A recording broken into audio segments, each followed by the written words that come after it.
So, welcome to another episode of the Horseshoe Pride podcast with your favorite blue crew. Got everybody tonight, which is a rarity. We've done this back to back episodes now. I'm so proud of y'all. I'm so proud of y'all.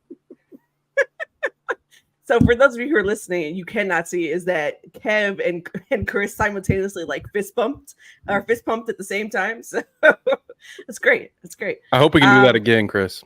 Yeah. So.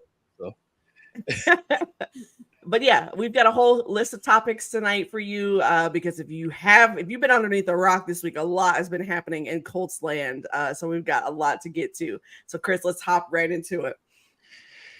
Yeah, so you already know where we're starting, man. You already know where we're starting. The elephant in the room, I guess. Yeah, Jonathan Taylor's contract, or I guess lack thereof. So the other night, Jim Irsay came out and tweeted this: the NFL running back situation, we have negotiated a CBA that took years of effort and hard work and compromise in good faith by both sides. To say now that a Pacific player category wants another negotiation after the fact is inappropriate. Hold on, let me move this out the way because that's in the way. Is inappropriate. Some agents are selling bad faith.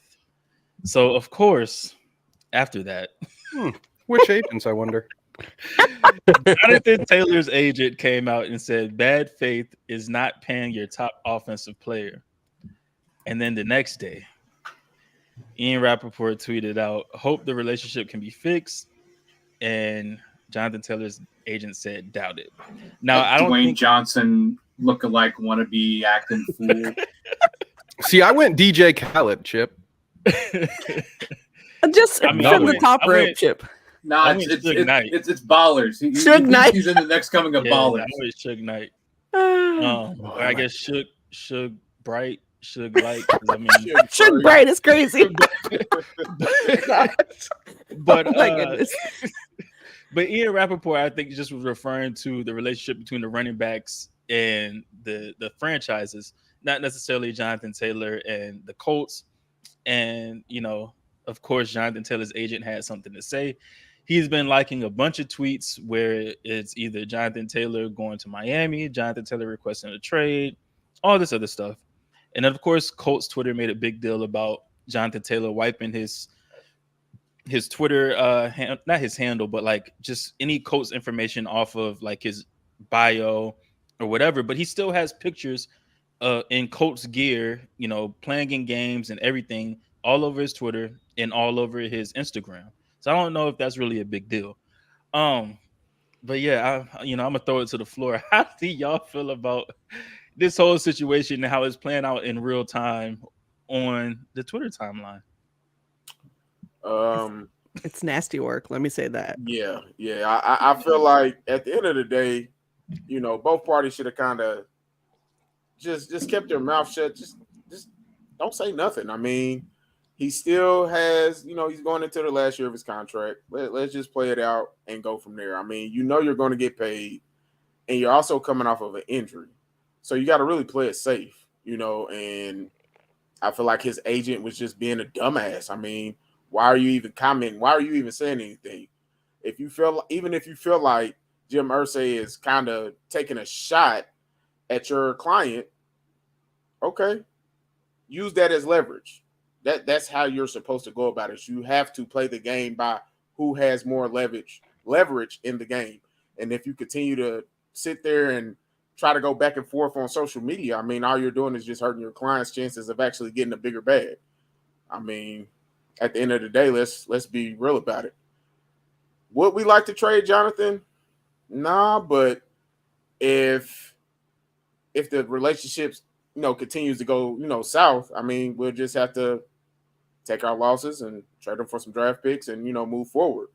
But at the end of the day, his agent needs to shut the hell up.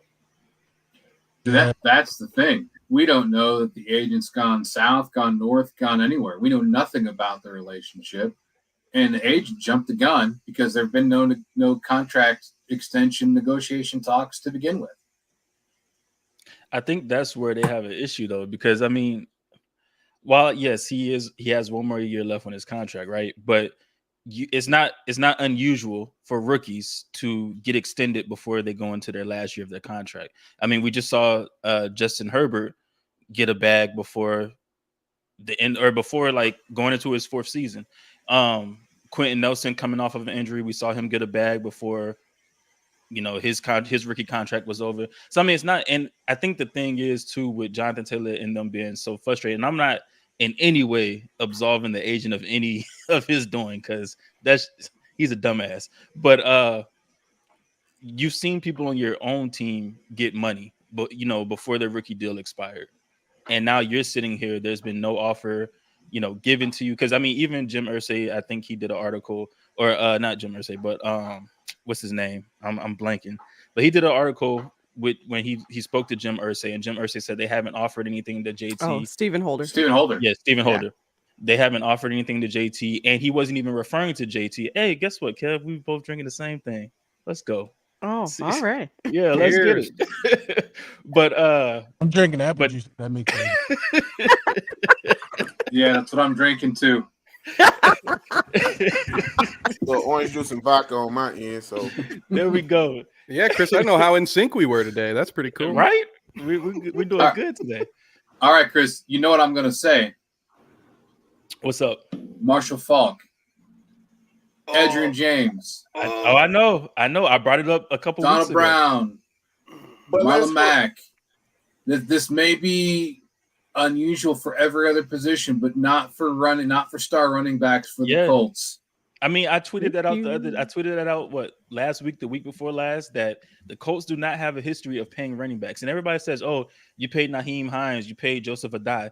Those dudes weren't getting break the bank money. Like Nyheim Hines is backup. Yeah, he was. And I think he got like top 10 money, but he got paid because he had special teams capabilities as well, which Ballard loves. So. And then he got A little traded. different. And now and then he got traded. So. I will say Ballard has said we're going to build through the draft and we're going to pay our own. So does that mean that he's going to pay the running back? I don't know, left to be seen. But all I can go off of is what Ballard has said, that we're going to draft, build through the draft, and pay our own. And they've done nothing short of that. Like, they've paid their own. They built to the draft through the draft. No matter how much I hate it, we've been through the draft and we've paid our own. But let's be real. Like, okay, let's say we give him this money. He's coming off of an injury-plagued year, and he's going into a season where he has to kind of show and prove. Even though he's done his thing, you're still coming off of an ankle injury that could easily slow you down if you basically rush back. So I can understand from a coach perspective, and I can also understand from his perspective. But just go in, get well, go in and force their hand to have to pay you. I mean, it's a couple things going on here. Like, I want to break this down a little bit. So if you think about it, all the folks that got extended before their contracts were up were not out here trying to strong arm the Colts, right? They said, hey, I would love a new contract, and they let the situation play itself out, right? Just like MPJ is doing right now, too. Exactly. So that's where I'm going. Kenny Moore tried the same thing last season. He finally was a Pro Bowler. He's like, hey, I want to be paid like one of the top corners in the league. Like, you're going to give me my money. I'm going to hold out of camp or whatever else. And then he had a down season and did not get his money. And he darn near almost got traded away because they were like, okay, no, this is not what we're about to do. So here's the thing. For Jonathan Taylor, it's very interesting that just a month ago that he's like, I want to be a Colt for life. I want to be here. This is where I'm going, blah, blah, blah. And now all of a sudden in the last month, and maybe I'm not privy to what's been going on behind the scenes, but in the last month, the tone has changed now. But what makes this all interesting is that Jonathan Taylor's still showing up. He's so upset, but he's still showing up. So I don't know anything. Right. And I don't know what's happening because I'm like, okay, so your agent is like, hey, I'm going to advocate for you. Like, cool, bro. But you're still showing up. If it really was that big of an issue, you wouldn't show up. That's just my personal opinion. you would not show up. You'd pull a Josh Jacobs and be like, "Forget it, I'm not showing up. Y'all figure it out." But here's the agent, though. But I think he's holding. I think he's more so holding in than holding out. Right, and that's where I'm going to as well. Like, I think this is his like, okay, I don't look happy because I'm not being paid what I want. I'm on PUP list to start camp. Like, this is not great. I'm here so I won't get fined, so to speak. That's basically why he's here. Yeah. But I'll say this again. If it was that big of an issue, you want to get paid right now, you and your agent would be on the same page and you wouldn't be having this back and forth with Jim Irsay. Now, here's the other thing with Jim Irsay. It's a little tone deaf to say what you're going to say about like, hey, we got the CBA, we negotiated this for a reason when you're in the middle of supposedly contract discussions about a contract with one of your top running backs. It looks really bad because you were actually responding to Najee Harris's comments and the general running back situation. But in the grand gist of things, Chris Ballard had just said the day before, like, hey, the running back market is what the running back market is. We'll pay our players when we want to. And then Jim Irsay is like, well, I don't really believe in paying running backs because we already negotiated this in the CBA. Like, there's clearly some things going on there, but it's like I need all of y'all to get off the internet. Let me say that. Get off the internet, okay? Let's go handle this like big people do in person. And if you got beef because like, hey, I want to get paid, hey, I want the most from my client, then you need to handle it that way. Because let's be honest here. This agent is actually Shaquille Leonard's agent as well. So he negotiated on behalf of Leonard. So you know that they couldn't come lowballing him because this guy would have probably did the same thing. Hey, I'm going to like air the Colts out on Twitter, if they would have came. So that's where I'm also like, okay, so clearly there's a relationship there, but everybody wants to be a keyboard gangster today. I don't really understand why we just can't handle our situations behind closed doors. There was another player in history that he negotiated a contract for with the Colts as well. So it's like we have a lot of history with this guy. And speaking of history, Colts Twitter has dug up a lot of history on this guy. on this guy. Listen, listen, he might be fast, but the internet is faster. Mm-hmm. Remind me not to cross Colts Twitter, all right? Right. Like my thing is, have you ever heard of deleting tweets? Because I mean, I understand some words were cool to say back in that time, but we're in 2023 and some of those words are not cool anymore. You should probably delete some tweets. And then there's some stuff that you shouldn't have just said, period. Like those are not cool for you to say ever. So Colts would have dug up a lot on this too. I've been quiet about a lot of this like over the week because I think I tweeted it, but I don't like having stuff like this out on Front Street, right? Yeah. When do we have a quiet off season, right? Like I'm fine with us being perfectly boring in the off season. You already got enough attention because of Anthony Richardson and the whole quarterback debacle and everything else. Like, can we not just be boring? Like, I'm totally fine if you're like, you know what? We had a great training camp going right into the season with no headlines whatsoever. None. Like, but no, you can't have nice things. And here you are, like Richardson is, he's doing pretty good, and he's still developing or whatever. That should be the main storyline is like, okay, cool. We're going to get Richardson up to QB1 speed. And this Colts offense is going to put together an identity. And here we are now is like, well, we can't do that because we have a little contract to agree to. And oh, by the way, our owner and the player's agent are having a Twitter war. That's the thing, man. If it weren't for this douche nozzle of an agent, we would not be talking about this. Great word. Taylor is still under contract. The Colts have said, play the season. We're going to pay you. Taylor has said in June, I'd like to play for the Colts. He said nothing else since more effectively. This would be a non-issue if the agent hadn't run his mouth on Twitter.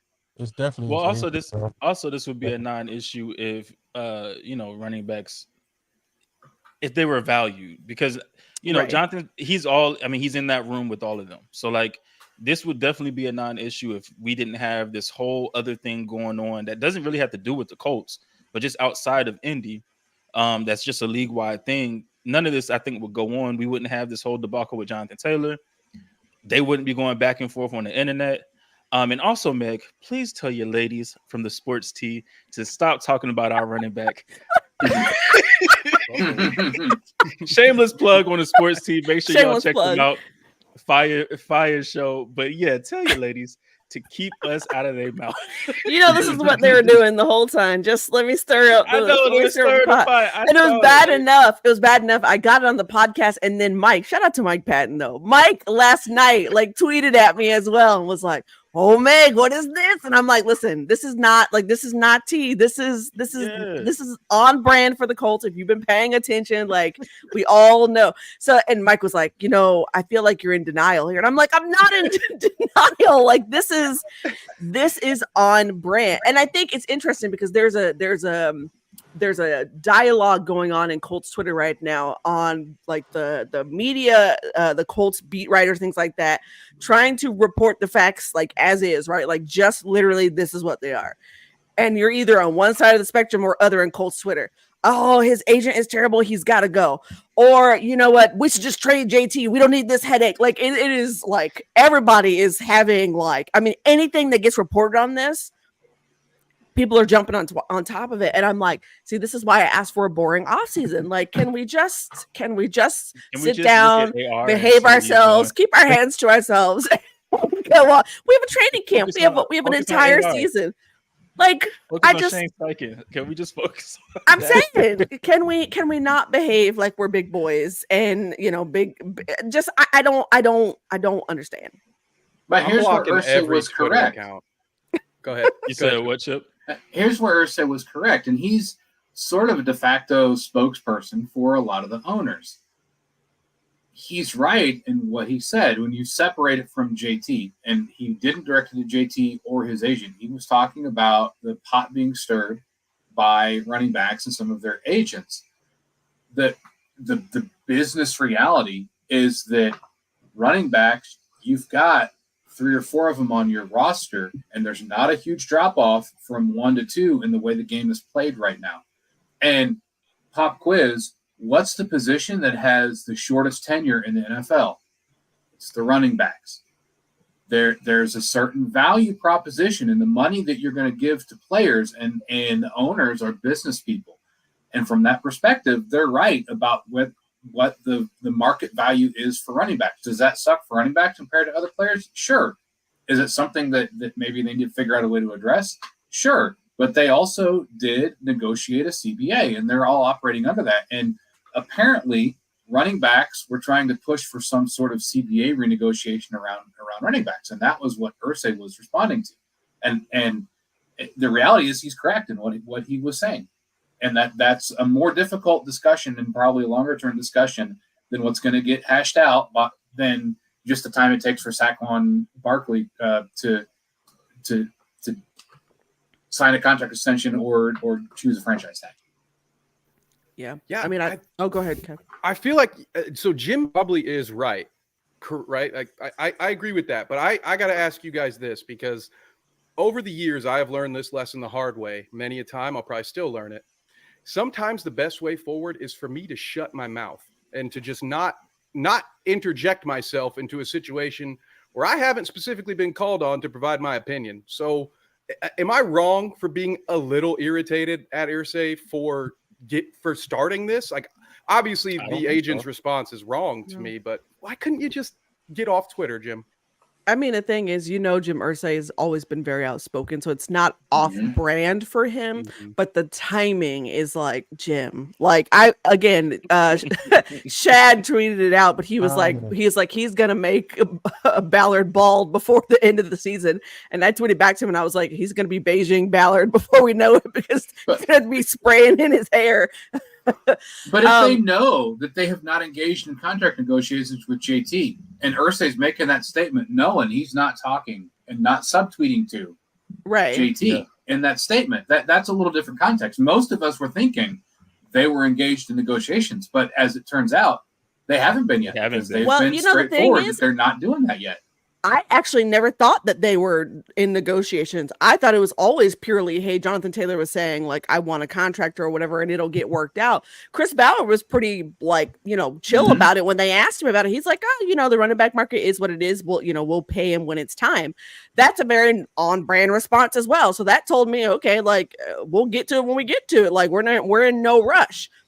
But the agent tweeting that made it seem like, oh, the Colts don't want to pay Jonathan Taylor at all, which is very different from what they were saying. They're just like, hey, we're not in a rush to pay him. Because here's the other thing, and I don't mean this rudely at all, and this is not me wishing ill on Jonathan Taylor when I say this, but we know how volatile the running back position can be now, right? Like you can go from being one of the top backs in the league to falling off the face of the planet essentially in one foul swoop, which is why running backs are not being valued as much because, hey, I can go get someone who's younger, who's faster, who's cheaper, and, go on about my business. I mean, every year you have a running back that comes out that's like, okay, like, I mean, just this year you have Bijan, you have Jahmyr Gibbs.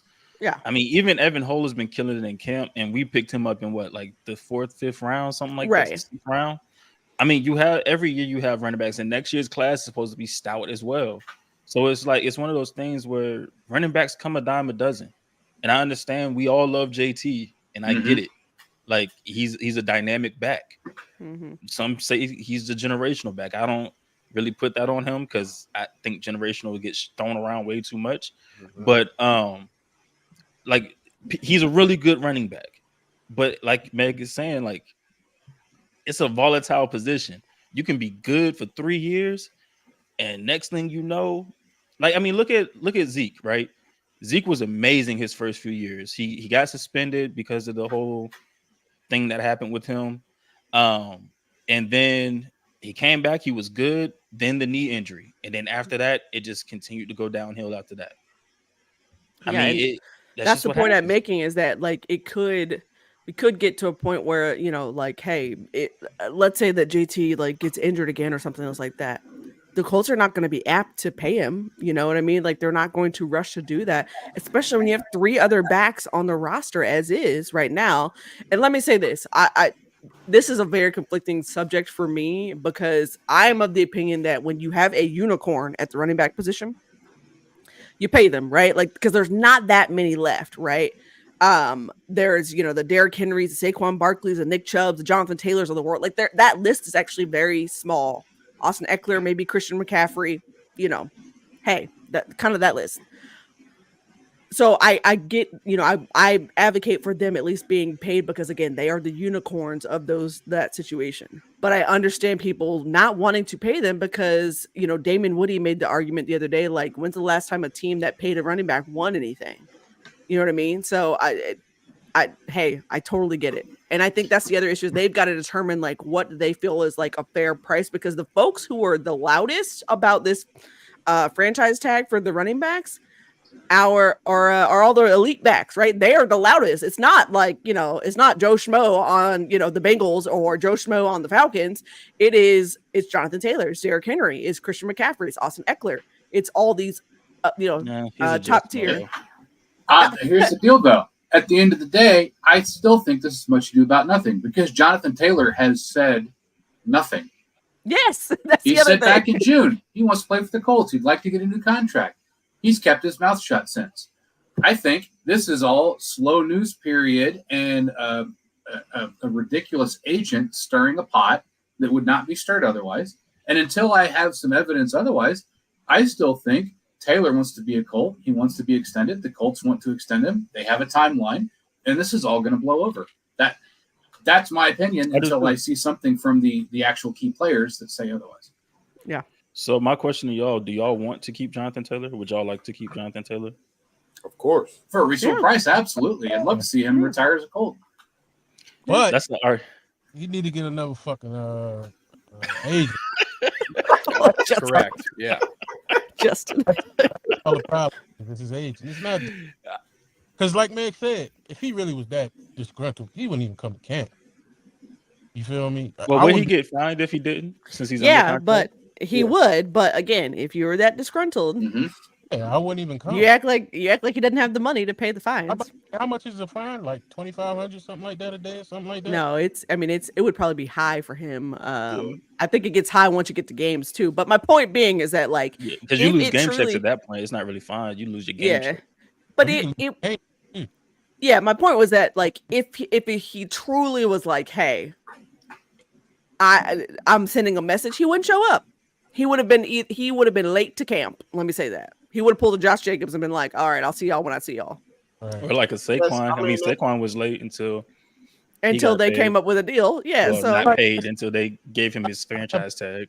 Yeah, I was about to say that's the difference between both of them. Yeah. Is one is on a rookie, still on his rookie deal. The other one is on a franchise tag. So No, I was just making a joke about him just About signing him. a franchise tag, doing all that just to sign his tag. Like, uh, did all of I that think- just to say, all right, I I'll think he sign. wanted to be there. That was the issue. He always wanted to be there, but I think he just Yeah, I wanted think he them to always wanted to show be there, like, too. hey, that they valued him. So the How much did moment the- they came up with a little bit more money and incentives, he's like, okay, let's go. It's Oh, time y'all to play. love me because y'all paid me 91,000 under a Yeah, million. 0.9 more. All right, so let's move on because we talk about Jonathan Taylor showing up to camp, but let's talk about training camp. You know, some of the things we've seen from training camp, and you know, Chris Ballard said y'all wanted a corner. Here you go. hey man, hold on, wait. We bringing Like, Beef I really- Ballard back? This I really is definitely did some beef with research Ballard. about this dude. Man, this dude, he been on like 4 teams since he got drafted. He was undrafted. Well, we just signed another one today too. Who? So we signed Exactly. Isaac Taylor Stewart. Again. So no, no, but I'm gonna tell y'all this. Well, all this right, is a 1-for-1 though, because we waived a cornerback to sign him. Yeah, we just cut a corner too, but he's Just 6'2". swap. He was a rookie last year. From USC. Oh, he's 6'2". I get it. Yeah, you get it. Brandon Athlete. Brandon Faison. He was a rookie last year. He played for the Dallas Cowboys, but he was on IR all last year because he was dealing with an ankle injury. We just love our players with ankle injuries, don't we? So This he is was on brand. Our Ballard. training staff is well equipped to well deal with those equipped to ankle handle people with injuries. ankle injuries. But he's 6'2". So I've talked to some people that were USC fans, and they said he's decent. His only issue was that he didn't have the coaching staff at USC to actually like build him up because there was a bunch of turmoil going on with USC and everything. But he said, he likes to tackle in space. So no, he's not Brandon Faison because he did not like to do that. So he can tackle in space. And he's lengthy. I mean, again, 6'2", Gus Bradley written all over it. So and Chris Lamons, Who's mainly a special teams player, which is a good signing. I mean, it's cool, but it's like Trying to get body. We want a vet corner, dog, not a. I mean, what did I say? These are vet corners. These are vet corners. Hey, Technically, Stewart is not a vet. That boy is. We need cover guys on special teams too. You Actually, know, he's Chris still- Ballard he's still a values rookie. his special teams guy. Listen, almost the entire secondary is made up of special teams guys. So, just Our whole saying, secondary second special teams guys. this is on brand. Listen, we're probably gonna have to renew beef with Ballard because that was quick. We went like a month without any beef. No, we went it was probably a little while. I want to say like after the draft, we kind of chilled out on him. Well, to be honest with you guys, I always had a stew going in my crock pot. I was just waiting for the time to be right. All right, so training camp. What are you guys hearing? What have you all seen that you're excited about with training camp so far? I mean, I know it's only been 2 days, but I've seen other social media teams that do a lot better job of telling us what's going on in their training camps. Yeah, I'm really hyped. We got some footage today. That was cool. Yeah. I saw one whole video. That was very cool that we got some footage today. Listen, I that's how I like really to feel, say, guys. I like to say that I bullied them into putting some footage out because I've been on their ass for the past few days. It's like, what the hell are we doing, dog? I love see the AR. personal interest stuff. Show me I will AR. take all the images of the guys holding their kids. I'll take that. Call me I'll sucker. I love all that. Yeah. I even tweeted out, I retweeted when they put the video out of the kids and their dads and stuff. I was like, oh, this is cute. All right, I take back some of what I said about the Colts media team. Oh my gosh, good grief. I'll say this. I want show me AR. I want to see AR. I mean, So- we got one video of them. Yeah, I mean, so here's the thing, like, of course, if you haven't, turn on all your notifications for your Colts beat writers right now, because that's going to give you the most complete and comprehensive kind of view of what's going on. So shout out to Destin Adams. He is now officially a full-time Colts beat writer with A to Z Sports. So he is in Indy, doing training camp and that sort of thing. And he's been Well done, posting. Dustin. Yeah, congratulations to Destin. He has been posting photos, and I think he maybe posted a video or two of training camp, and that's more than I can say for some of the other beat writers who are purely just kind of giving updates. So I'm just it's not not slamming anyone. I'm just giving you your options for if you want to see certain things. And I know James they can't Boyd is do also team really stuff. good about so They can't record team. there's certain restrictions on when you can and can't film. And there's a small window that you get. So yeah. But let me say this. Stephen Holder had said it, I think it was earlier this week, that the plan was for them to split reps 1s and 2s with Minshew and Richardson, which is what you've seen. Minshew took the reps with the 1s the first day. AR took the reps with the 1s today. Which is good to see that, like, hey, it wasn't a split or anything else like that. Because I was expecting it to be a little bit more, split. But the best thing I could have seen was actually that beautiful bomb that he threw to Alec Pierce today. Because one, he did it so easily. It was just like, we'll just throw this up here. But two, that's the type of stuff that you missed last season with Alec Pierce, who is a 50-50 ball guy. And the only time you really saw it was like the Jacksonville game when Matt Ryan like heaved the ball down and shoulder out. And Alec, catches it for the game-winning touchdown. But that's one of the few times you saw it. You didn't really see it a whole lot after that. So that gave me promise today that I was like, oh, okay, a little peek underneath the hood here that, we might see a little bit more of that. Now, granted, I'm going to put this in, and this is not a slight to Dallas Flowers at all, but it was on Dallas Flowers. I was going. It was on Dallas Flowers, and I was like, in my mind, I was like, okay, Dallas needs more reps at cornerback because he's been playing mostly special teams with a little bit of reps at corner, and they re-signed him, and Chris Ballard is like in love with Dallas Flowers, hyped him up real big. So I'm like, yeah, you need some more reps, buddy, because AP just burnt it real easily. But that's exciting though. When you got guys like Alec Pierce and Jelani Woods and Josh Downs who can go and compete for balls, and you have a quarterback who can throw it up there for them and let them go and compete for balls. We didn't have that last year. Love the leadership of Matt Ryan, but his arm was not there, especially by the end of the season. So that just makes me really excited for what we could potentially see with AR and his receivers. To kind of piggyback off of Chip, I don't think we've had that the past 3 seasons. If you really think about it, like that's fair. Matt, Carson. I mean, Carson, he was kind of like, fuck it, somebody's down there. But yeah, those he throw it deep. He had the big 50 balls. Yeah, he had the Jameis Winston. Yeah, and then Phillip Rivers, he didn't really have that type of arm neither. Like he was old. Jacoby had something, but they didn't use that's not Brissett. Yeah. Threat. He's the short, reliable throws, not the deep challenge balls. Yeah. No risk it, no biscuit.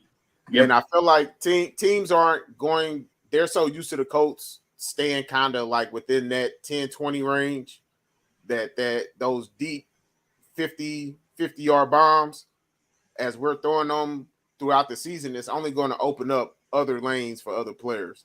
And teams aren't used to that playing against us, especially AFC South teams. So, I mean, I'm all for it. And to have him and Josh Downs, basically spreading the field and opening up the field more for Michael Pittman to get those, those intermediate throws where, he's going to break those tackles. He does that a lot. That's one thing I can say about Michael Pittman. He's kind of like a tweener, with that wide receiver kind of tight end role, because when he catches that ball, he's not coming down, easily. Like it's going to take like 2 or 3 people to kind of really bring him down. So I'm ready for it, but we definitely need more videos. So Chris, I need you to get on them, bro. Like real talk. Yeah. How are we looking on the accuracy front, especially compared to other quarterbacks in the AFC South? So a couple of things I saw today was that he had an inconsistent day today. That AR had an inconsistent day today. I saw that from Destin, and I saw that from I forget who Nate Atkins, I believe. I saw that from him today too. Just like I think Destin has said that he had some throws that was behind the receivers a little bit. Yep. I did see one today from somebody that was at camp because, like I said, the media can't record, but apparently the fans can. From what Fans can. yeah, so the fans can record, and so one of the fans were in the stands was recording and recorded 11 on 11. And while AR stepped up in the pocket very nicely, he kind of left his feet to throw the ball. And while it was at the correct spot, it was a little high for Kylan Granson. So, you know, it's still some of those things where it's inconsistency with things like that leads to his throws being arid or, you know, just off the fingertips of his receivers and stuff. And also, I want the national media to stop like pushing this narrative that, oh, AR got all the first team reps today. He's like he's the official starter. No, we all the Colts fans, Colts media, we all knew that, okay, coming into this, they were going to split reps. And we saw Gardner take the first team reps on Wednesday. AR got him today, and I'm pretty sure Gardner's going to take the first team reps tomorrow. So that's what it is. Can y'all stop pushing this narrative that, you know, like AR is the day one starter already? No, he's getting the reps like he's supposed to be getting them. But they got articles to write, Chris. They got clickbait headlines and tweets to write. Whoa. Hey, look, I don't put out any clickbait, and I still get, you know, views and all this other stuff. So they can do it too. I mean, as a media member myself, I try not to put out clickbait sort of things. I don't like those sorts of things. Yeah. Now I will say this: you will see folks do that because, yes, you know, hey, you want to get eyes and those sorts of things. But again, there was a lot of Colts media today that was just straight up, this is what it is. That's it. And I appreciate that. Like, just tell me what's going on. I can form my own opinions, or I can, you know, do like we're doing now and we can, you know, bounce it off each other or whatever else. But I mean, Stephen Holder had said it at the beginning of the week, they'll split reps. And it's like that went over everybody's head. Like, what? Like, but you knew that if you were paying attention in mini camp, Shane Steichen said the same thing. You know, we'll continue to evaluate if we feel like Richardson's ready. Like, you know, we'll give him more reps. But right now, we're going to continue splitting reps. Like, did everybody forget that? You know, one of the most important things that Steichen said that has absolutely nothing to do with the quarterback rotation, but has significant impact, is his approach, his philosophy to breaking players into training camp and doing it in a way that avoids the rash of first week injuries from camp, which we've already seen the impact of around the league. Yeah, would agree with that. Yeah, a lot of star players getting hurt. Yeah, no calf injuries. Everybody needs to stay hydrated on our side. Yep. I don't see any calf injuries. No, meniscus injury for Jalen Ramsey. Yeah, that was tough, man. Yeah. Joe Burrow should be tough too. Honestly. The calf strain, because that kind of stuff can linger, honestly. Yep. Especially if you rush back. Yes. And you see, he already had a sleeve on that calf. So I feel like it was already something probably going on with it because he had a compression sleeve on it already. I'm wondering if it was, you know, if it was something that like maybe had been bothering him, like you said, either earlier this year or, hey, it's just a precautionary from last season because he had same issues. But a calf strain like is at least, I would think, at least a full month to properly heal without re-aggravating it. At minimum 2 weeks, I would think, before you probably see Burrow again. Yeah, I don't think we'll probably see him the whole preseason. I wouldn't even play him preseason. Yeah, I don't think he's playing in the preseason. If anything, he might get a little clock in that last game, but I wouldn't even play him the last game. I don't see him playing this preseason.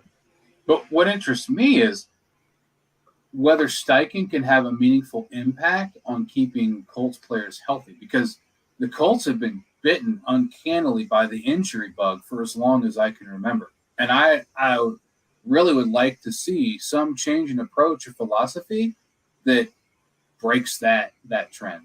And maybe Steichen's onto something. That's a fair point. Yeah. Man. I just want more, just more stuff out of camp. Just more, just give me more. I mean, Give me more. I will do That's the best why. I can when I go. But I will do my best. are you actually like, because I'm you're cred- covering, right? I'm Or credentialed for yeah. yeah, So you're credentialed not for gonna that. get, you're not gonna be able to get much, Meg. I mean, I will give you as much as I can. Yeah. Y'all know me. If you follow me for like Oh dream yeah, games or I know. things I like know. that, like I'll update as much as I can, and give you, insight where available. My hope is that I'll at least get to interview, like Shane Steichen or any of the players or things like that, and add that extra like oomph to it, because I think that's more important as training camp goes along.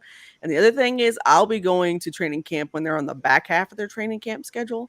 So it'll be like not that many days left. So by then we should really see like, some good like rumblings of what this offense could potentially look like going into preseason. Yeah. Man, I can't wait. I can't wait. That's why I wanted to go. Next year I'm gonna be out there for sure. Next year I'm gonna be out there for at least 1 or 2 practices. I promise. Or not next week, next year. Yeah. I'm gonna be out there for 1 or 2 practices because I got to be able to see stuff up close and personal. Yeah. But I'm excited. I'm excited about continuing to see what AR has to bring, what he's been doing out there. Hopefully he can. Man, I just hope he continues to put it together. They say everybody loves him over there, like the coaching staff, the players. Like he brings a like a ball of energy to the facility, and like him and Shaq having Shaq back too, like that. And I think that's another big thing too. Is like Shaq, I remember the video they put out like right before training camp, or he put out right before training camp, and it was like, all right, he looks kind of slow, moving around and stuff. But then coming into training camp is like full speed. It looks like he's doing everything from 11 on, 7 on, individual stuff. They said he thudded somebody, Zach Moss today going through the gap. So it's nice to see that he's doing some contact stuff, and he feels good. That was the big thing I wanted to see. How do you feel the next day? Because all the adrenaline in the first practice is going to get you through that. But how are you going to feel after like 4 hours after practice and then that next morning? Because that's where Adrenaline your comes body down. starts hurting, man.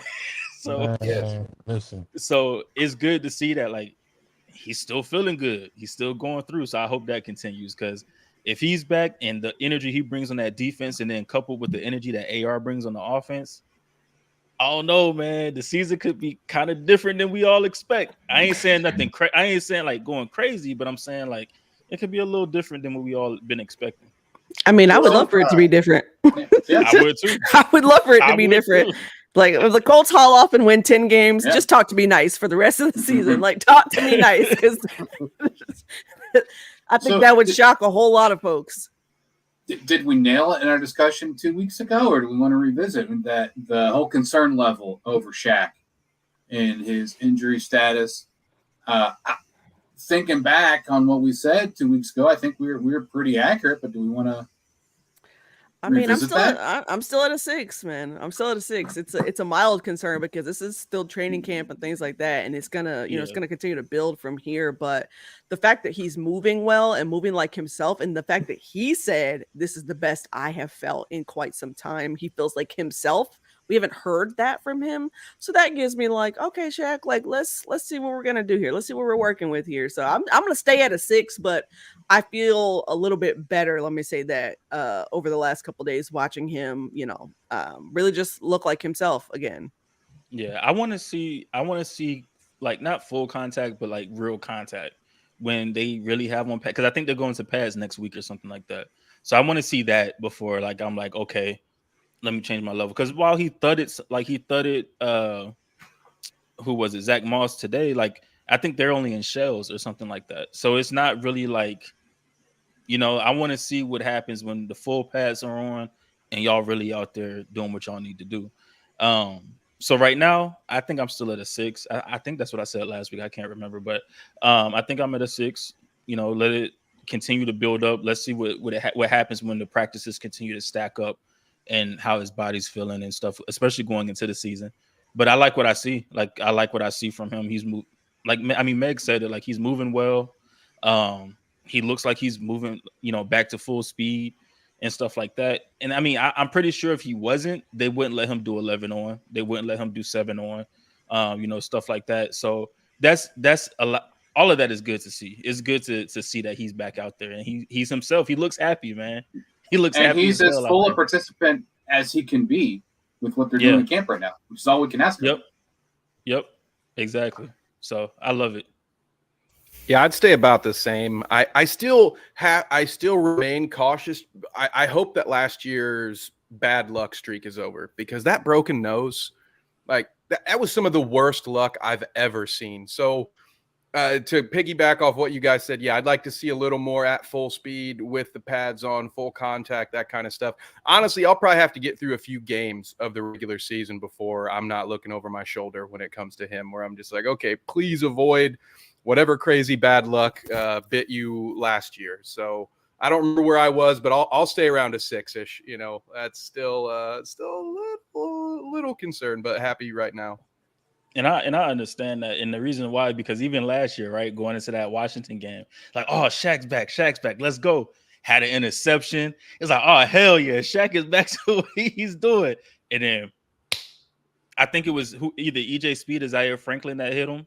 I mean, it's an accident, right? Like it wasn't, nothing crazy. It was, they were both trying to make a tackle, and it happens. It's football. And then boom, he's down. It's like, it is like, all right, well, it's just a broken nose. He'll be back. Oh, well, the back is still hurting. The calf is still hurting. It's like, all right, well, there we go. Shut him down. Maybe that broken nose would be a blessing in disguise, right? Just because the way you just put it, all these other nagging injuries are still there, so let's just shut him down. And then he got the time to get everything right. So I don't know. Put me down as a 5 now. That helped. What about you, Boom and Jay? I mean, when it comes to after seeing him yesterday and just hearing things, I mean, I can probably bring it down to maybe a 5. I forgot what I was. I wanted to say I was probably like a 7 or 8, but I'll probably bring it down to 5. As long as he's making progress. And the biggest thing was him not, starting training camp off on that pup list. For him to just be a full participant in everything, that was really a sigh of relief. So as long as if he makes it through training camp without any setbacks or, just anything that could possibly linger, I'm pretty sure come week 1, he's going to go out there and he's definitely going to show out. So yeah, I'm looking forward to it. Yeah, I was an 8 last week, I think. I went down, man. Listen, because last year when we brought him back, we was like, oh yeah, he healthy, he ready. 2 plays later, he's like, shit, he down again. And hey, but one of those plays was a pick. Yeah. And I think it's more of a concern, not that it's that the thing was a lingering injury. Yeah, and I don't think that. I know for a fact they rushed him back. In my opinion, they rushed him back. I just want him to get healthy first. Forget all the banging, forget all of that. Make sure you as close to 100% as possible. Then we can go on the field and do all that other stuff, because I would hate for him to go out like he did last year. He was geared up, he was ready. Next thing you know, he's gone for the rest of the season. So I'm gearing on I was an 8. I'm gonna say I'm about a 7 now. A 6.5. I'll say that. Okay. I love the modesty from you guys. You're like, it's fine. Everything's fine. Listen, I remember. I have not forgotten the reactions from all of you last season over Shaq. So I'm glad this is recorded so that we can come back to this. What was the reactions last year of Shaq? Well, especially Justin. Justin was so heated about this broken nose for at least 3 weeks, I think, or 4 weeks somewhere last season. Like, I know it was several episodes. I remember of Justin when we were doing the podcast, and Justin was like, "Man." So hey, again, I'm glad this is recorded so we can come back to it when he's doing well, that sort of thing, so we can tell y'all, okay, hey, everything's still good. Yeah. good. Everything's good. All right, so let's move on to the next one. All right, so boom or bust. And so with this is just a different segment. Outside of the rookies, of course, who are we expecting to have a boom in production, and who do we expect it to like? I would say AP bust. having a booming season. He has the capability of being able to just expand his route running and also his deep play ability with Anthony Richardson being able to throw those deep balls, and a lot of the players, not being just used to it. So I can definitely see AP going for maybe 50 catches this season and possibly 6 to 7 touchdowns. Bus wise, well, I don't expect him to even be on the week 1 roster. We're talking about Mo Ali Cox. Yes, sir. I really don't expect him to do anything. I expect him to go ahead and get cut. We take that roster money and let's say we go sign a veteran cornerback that we possibly could get on that waiver wire prior to week. Well, yeah, before week 1. So my bust is definitely Mo Ali Cox. Ballard, veteran cornerback signings generally come around league minimum the way he signs, so I don't think it's going to take much cap space for him. Hey, the USFL's got some guys. Everybody else is signing them from over there. Maybe we should take a look. That's right. Meg, they got some guys over there. Meg, Chip, Kev, and Jay, who y'all got? Or who? Yeah, what guys y'all got? Boom or bust? I'll go with I should say Jelani boom Woods. and bust, but I'm gonna take my I'll boom. go with Jelani Woods. I think he's going to be a safety blanket for our new quarterback. And for bust, I'm going to say Will Fries. I'm still not convinced that we have the answer at right guard. That's a good one.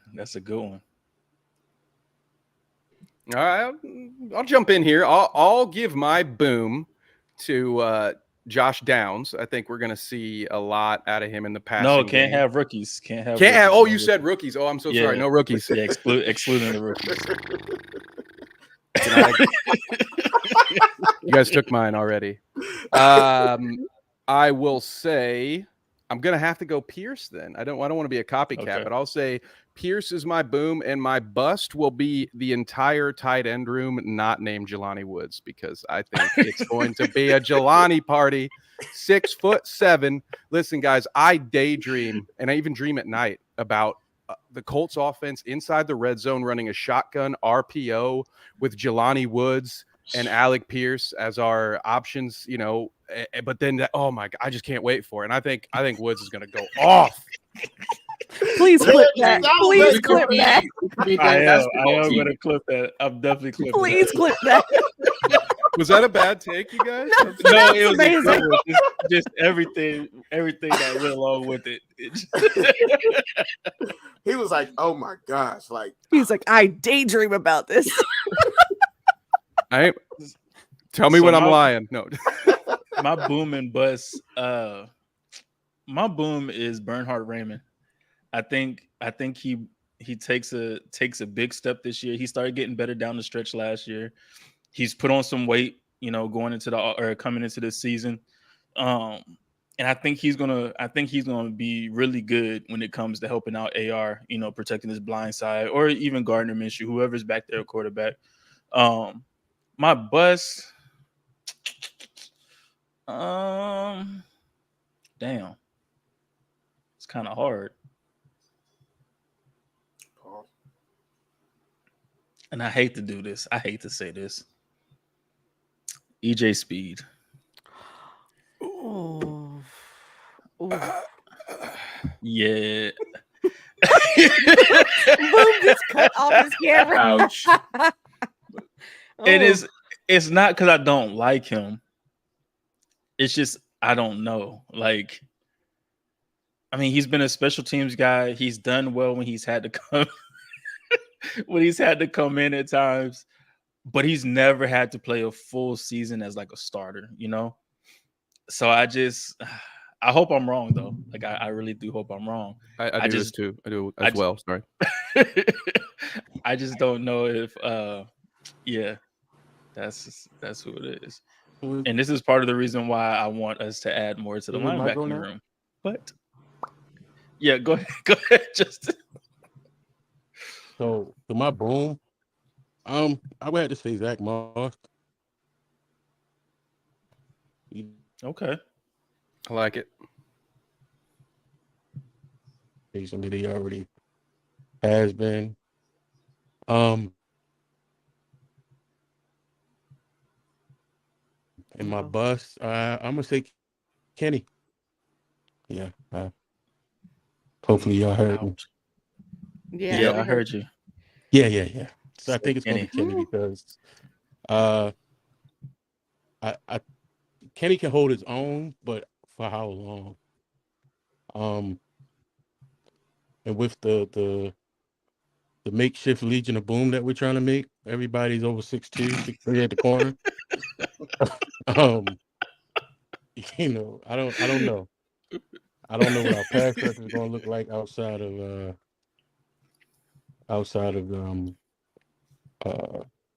Buck and Grove, but I just think Kenny's going to take a step back this year. But yeah, so he might be our pass rush. Huh? I said he might be our pass rush. He might be. They might send his ass about 3 times a game. Who knows? But yeah, that's mine. All right. My boom is definitely Jelani Woods. If y'all haven't caught on by now, I've been screaming about Jelani Woods since last season, so I hope you didn't expect any different answer from me. He is 6'7", 253 pounds of stud at tight end. So please use that man. My bust is actually Tyquan Lewis. I keep forgetting he's even on a team. Exactly. And that's not a slight to him. It's just like, oh my God, you listen. Ballard did him a solid, honestly, by re-signing him. They've re-signed him twice now to 1-year deals, hoping to get him to be the player that they know he can be. Because when he's healthy, he's actually a really solid rotational player. Very disruptive, can create some game-changing plays. The problem is he has struggled to stay healthy. And I just am not convinced that it will happen again this year where he'd be able to stay healthy. He had the exact same issues in both knees, nearly a year to the day on back-to-back, seasons, which is crazy. And again, this is me not slighting him. I feel awful for the guy because that is tough. That's really tough. Yeah, because the first one came off of an interception. Yes, I know. That he fumbled, it gave right back to them. But hey, because he was in pain. Like you expect him to hold on to that. I get it. But my point being is that like I'm down on the signing. Like I really didn't expect them to re-sign him. I was actually kind of shocked when they did, and I said immediately, like, hey, this is definitely a do you a solid. We really like you, guy. Plus, I mean, listen, this is one of Ballard's draftees, and he wants to see the guy succeed. So I get it while they're giving him a chance. But that he's on my bus list. And if you don't mind, I do have like a second one on the bus list because it came to my mind. Julian Blackmon is the other one who is on the bus list for me. Yeah. Do with that information what you will. But I really think that he has not been the same since his injuries. And I would love to see him prove me wrong. And that's the only reason why I'm putting him on the bus list. It's prove me wrong, Julian. Prove me wrong. I'm a big supporter of him. Very big supporter of him. But I would love to see him play at a bit higher level, especially because that secondary is going to need all the help it can get with so many rookies in the cornerback unit. So you need your safeties to step up. You lost McLeod as well. Nick Cross also going to have to help out. Like I think we should add Nick Cross to that too. Hey! From what Gus Bradley, that's her dude. Don't do that. That's her dude. Don't do that. The only thing with Nick from last year, what Gus Bradley said, the thing with Nick from last year is his focus and walkthroughs. But he said the play during practice and then the focus and walkthroughs. He was good during practice, but in walkthroughs, he just lost focus. But they said this year has been totally different. And so from what I got from that was the reason they didn't play him last year, he didn't know how to be a pro. This offseason, he came in, he knows how to be a pro, and he's getting those reps. And he apparently looks good in practice. And he's focusing on those walkthrough days in OTAs when they had him. So I don't know. I don't know if I'm not putting him on that bus list because I like the kid. I mean, to be fair, like McLeod played so well last season, they didn't have a need to put Cross out there. You didn't need to force him to be out there. They were like, "Hey, we're gonna put you on special teams because we know we got the experience. Like, let's roll." So, I do have another boom, and that's Michael Pittman Jr. I do think he has a big year this year. Let's go, MPJ. I do. I really do. Did everybody give their list or their boom or bust? We all got through ours. Yeah. All right, cool. All right, well, shoot, that's all we had. Hit the hour mark. We definitely got to go. Close on the hour mark. But before we do, just let everybody know where they can find you. Let them know what kind of stuff you're working on. You know, all of the above, because I know we all got some stuff in motion. So yeah, everybody let them know where they can find you and you know what you're working on and everything. Anybody can start off. I guess I'll hop in. Like, no, I was waiting for somebody to hop in. But this is Megan Hall. You can find me at hallaboutsports.com. That's HALL aboutsports.com. All the socials for Hall About Sports are on there as well. Go follow us there. If you want to follow me specifically, it's at the Megan Hall. That's Megan with an H, by the way. A little fancy there. But at the Megan Hall on Twitter and Instagram.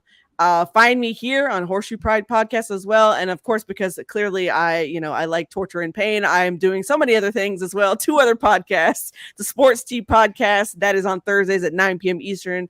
My own podcast, Hall About Sports podcast with Kev, which is on Tuesdays, but we haven't been doing them on Tuesdays because I've been so busy doing things like covering WNBA games. So clearly, again, I just like doing all the things. But yes, you can also catch me providing coverage for the Atlanta Dream and any other sports that's in the Atlanta area. And yeah, stay tuned. We got some more things that I'm working on. So my goal here is to provide you as much coverage as possible in terms of unique stories. I really like to focus on athlete stories and bringing some much needed coverage to places like the WNBA that need it. So catch me there.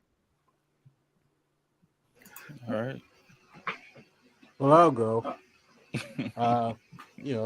Good guy Jay. It's at the good guy. Well, it's the good guy Jay on Twitter. Pretty much every other, I think, IG. I started doing improv. So let's go. Yeah. Man. That's why we haven't seen you. You've been doing improv. Aha. Yeah, man. I've been that in a new job, but I still love you guys. I like. Oh, he said I still love you guys. You're a real stand-up guy, Jay. Yeah. Don't do too many Michael Scotts, all right? Don't just start getting guns. Yeah, don't figure guns. Oh my gosh. Good Lord. Yeah, that's pretty it. And of course, with my guys here, my family here, the Horseshoe podcast. I think I'm gonna be writing some stuff if during the year. So yeah, look out for that. For sure. Yeah, that's it. Yeah, from all of us. Yeah. Well, y'all can find me on Twitter at DropBallsPod. You can also find me on Instagram at DroppedBalls_pod. I've gotten more active on there now just because I got a lot of stuff going on. So I've gotten more active on Instagram. You can find me on Threads at DropBalls or at DropBallsPod. And also, be sure to check out, I got to plug it, Sports After Dark. We host our Twitter spaces and everything. So be sure to tap into that on Twitter. And then the Sports After Dark After Hours, which we record every Tuesday. It's a fire podcast, just like this one, just like the Sports Tea, just like everything that all of us do. Like, it's just fire. But yeah, Sports After Dark, I do that with my boy Heavy, Mark, and of course Ashley Baker. So be sure to tap into that every Tuesday, Sports After Dark after hours. And then you can catch me here, Horseshoe Pride. Like Justin said, we're gonna start doing some writing over the season and everything too. So we're gonna get to it. If you know my name, you know where to find me on all the socials. For what I'm up to, I'm teaching my oldest daughter to drive right now, which has absolutely nothing to do with sports. But I'm enjoying it. And I'm using my absolutely minimal social media influence to try to encourage JT to fire his clown of an agent. That's what I'm up to. Oh my gosh, Jim. Yes. All right. I guess I will hop in. You can read my work at Last Word on Sports. I cover the NCAA, so I cover college basketball and the NBA. And you can listen to me talk about things on Bite Size Sports, where I also have a NBA podcast every Thursday night at 9. On Tuesdays, you'll see me hanging out with Meg whenever she's got whenever there isn't a WNBA game going on at All About Sports. So, you know, we're both busy. It's amazing that we can manage one podcast together, let alone be on two. So I'm happy for that. But yeah, Bite Size Sports. Catch me here, and yeah, I look forward to writing more Colts articles in the meantime when the season starts. And yeah, follow me on Twitter at KevNevic _ because if you had, you would have known that USFL stars Alex Magoo and Deion Kane were coming to the NFL, because I've been trying to tell you guys for months. All right, I've been trying.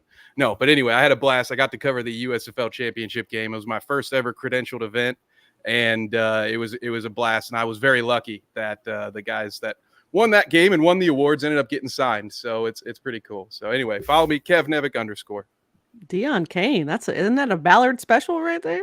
I remember that name. Special. Yeah. Mhm. Yeah. Okay. I was like, I know that name. Yep. Go 172 yards from scrimmage and 3 touchdowns. Sorry, go ahead, Boom. ahead. Boom McGinty. You can find me on Facebook, Twitter. Now you can find me on Instagram. You know, Boom _ McGinty. Yeah. I'll be on Threads soon. But most of my stuff is posted on Facebook, so you can follow me on there and, you know, catch some of my action. You know, big shout out to my daughter Ariana. She got accepted into Anderson University, and we will be sending her off August 21st. So That's awesome. Yeah. one down, Congratulations. 3 more to go. Congratulations. Yeah. Hey, nice. Congratulations. That's dope. That's Thanks, dope. thanks. Congrats. All right. So that's all, man. That's all we have for y'all tonight. Be sure to tune in, not next Friday, the Friday after next. Be sure to tune back in. And then during the season, man, we're going to have a lot of fun during the season, because either you're going to catch us crying because the season is just terrible, or we're going to be, you know, whatever, you know, like I am sometimes. Or Sometimes. we're going to be very excited because AR is out there doing the damn thing and everything's firing on all cylinders. And that red zone RPO is just look at is killing it, you know. And that red zone quarterback sneak where they push you into the end zone like they did Jalen Hurts last year is just going to be clicking on all cylinders. Yeah, I don't know, you know, TBD. You'll see when the season starts. What is it, September 10th, September 11th? Mm-hmm. Yeah, you'll see when the season starts. But you know, it was good, man. We had fun. But until next time, peace. Gallop. Hey, Jonathan Taylor agent, shut the fuck up. He's getting his money. Boom.